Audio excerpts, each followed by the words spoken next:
Oh, yeah? And where's she taking them? Weight Watchers?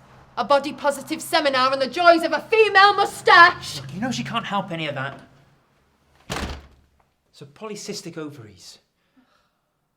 Are you drunk? It's 10 o'clock in the morning. Well, what is drunk, really?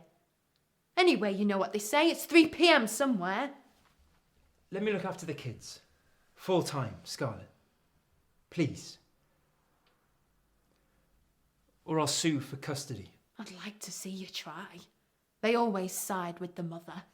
Even when she's an alcoholic? You won't take me to court, I'd ruin you. Oh, yeah?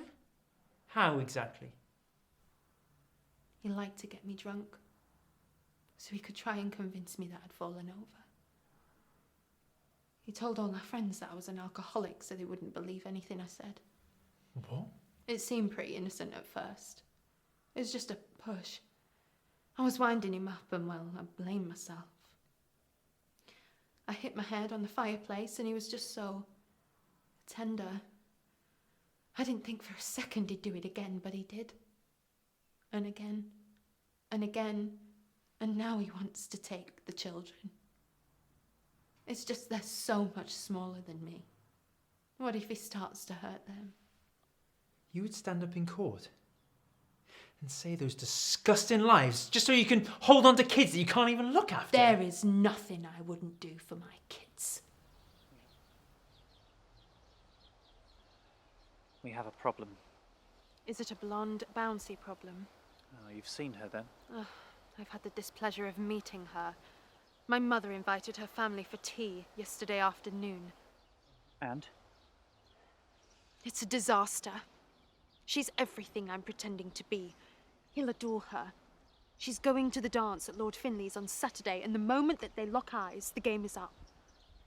Then we shall have to make sure they don't lock eyes, won't we? Well, what are you going to do? Blind her? He'll probably love her all the more for her tragic beauty. We cannot risk her attendance at the ball. Unless you have a wicked stepmother and a couple of ugly sisters at your disposal. I don't see how else we can stop her. I know a man, recently out of prison, on his way to America on Monday. Very experienced, very discreet. That's what it's come to, is it? We've come too far to fail now. And what compensation does this man seek? Not as much as you might think. I think part of it's in the pleasure for him.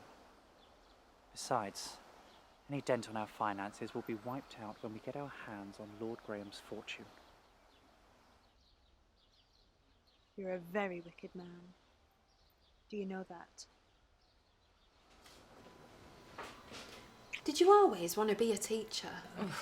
God, no. I always hated kids. Do you know, I think that helps. I'd feel sorry for him if I liked him. I always wanted to be a vet. Well, you know what they say? Life is like a box of chocolates. I don't think I agree with that. Maybe if you took off all the wrappers and threw away the card that tells you what's in them and then filled half of them with arsenic. A box of chocolates is like what your parents tell you life is going to be like. Here are all your amazing options. You can have whatever life you want to have. Yeah, and what they don't tell you is that Georgina from Guildford and Summer from Shoreditch have already eaten all the Maltesers and you have to pick between a bloody Bounty and a Snickers. Oh, Chuffin loves Snickers. Oh, that's because they're the only nuts you're going to get. Oh, I'm sorry, but you got kissed by the thick blonde supply teacher at the end of term party. Oh, well, let's see. Angela P, Skinny Sarah, Lucy, and James Maxwell. Yeah, and me. He kissed me. Oh, Michelle, you break my heart. Do you know what I think is a better metaphor on life? Yeah, what? A Kinder Egg. Overripe and inevitably disappointing. Kind of cool when you're a kid, but shit when you grow up.